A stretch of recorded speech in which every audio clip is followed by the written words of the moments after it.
Alright, so it has been a couple of days since I filmed that last part of this episode. Essentially, I've gone through and made up a battery terminal. I've borrowed the battery out of Grace. I've stuck it inside the Black Mosquito. We've got 2 new battery terminals, and I've made up a new battery earth cable that runs from the battery to the body itself. So I'll show you guys what we've done. Essentially, here we are. We have the new negative terminal sitting just here, and we have that there. Now, this is obviously not going to go like this for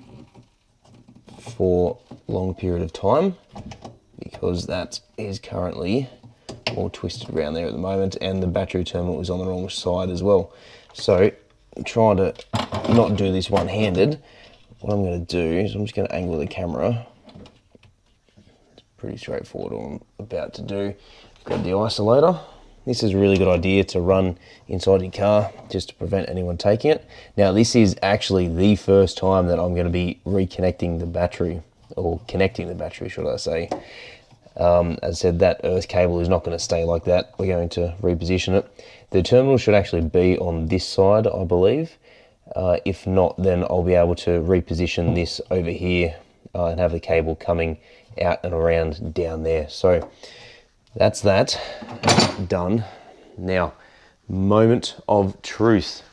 We have the keys just here, and we're going. I'm going to do this in one take. I'm going to grab the camera. I'm going to grab the torch, because the lighting over here is pretty average, and I want to hope that this is going to work according to plan. So open up the door and turn it around. Okay, this is the moment of truth. This is going to go either one way or the other. All right, here we go. Keys in, 1 click, 2 clicks. Okay, so let's just try this. Yeah, so that's probably not going to work because that is not connected. Okay, let's try and turn some lights on maybe. So that's okay. I hope it's got globes in it, because if it doesn't, we're going to look like an absolute goose. I don't think this is going to switch on. I'm fairly certain I've got the all the wiring connected. You know what, I probably don't, to be honest. Alright, so I've actually had to mount the starter solenoid just down under there, under the bottom of the turbo. You know what? I've just worked out what it is. Actually, no. I thought I did. Obviously not. Okay. So that appears to be connected all down in there. That's fabulous. I don't have the earth running from the block to the body, which could be a factor. We've definitely got that earth plugged in up here. I might just see if I can run like a dummy earth. Maybe that might help. This is just an extra bit of wire I had hanging around. Let's see if we can just do this. It's going to be super difficult. Try and earth this thing out. Actually, no, we need to go from the body. So if we go from here to there. Okay.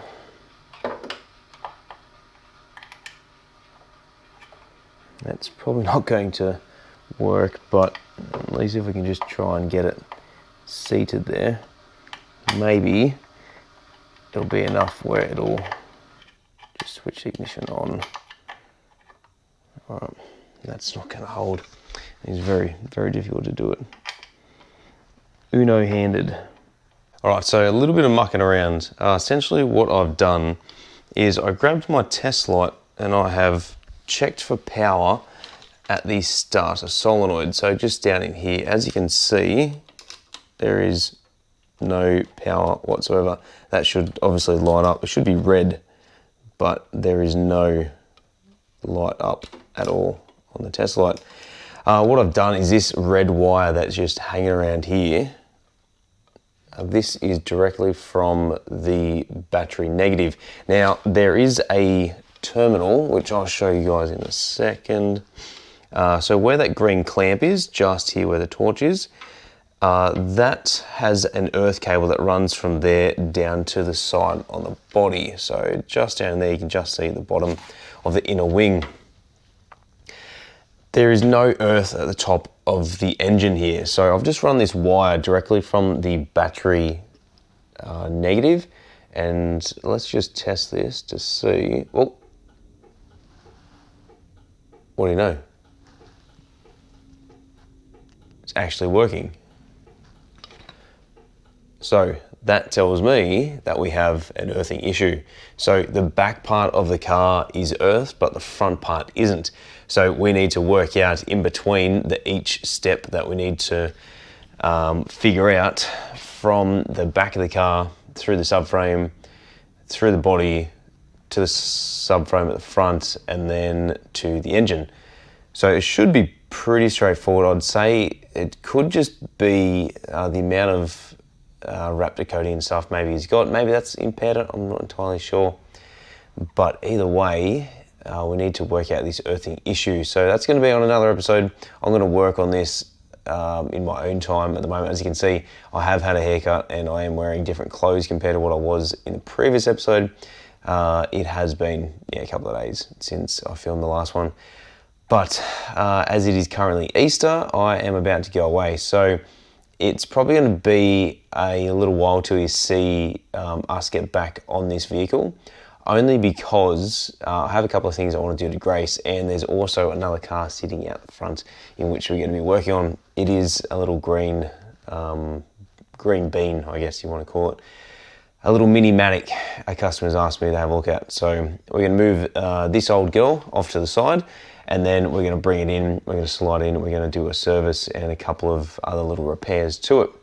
So we now know what the issue is with the Black Mosquito. We now need to work out exactly how we need to move forward and what we need to do to make sure that everything is earthed from front to back. And this is something that you cannot have enough earths, especially with wiring in a vehicle. If you need to run 5-6 earths, go for it. The more the better, because then that means less resistance.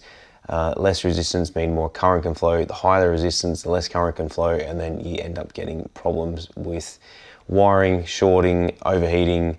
It just literally snowballs from there. So take it from me, run extra earths if you need to, but we will determine that on the next episode. So thank you very much. Stay tuned, and we'll see you on the next episode of Tomo's Tune Ups.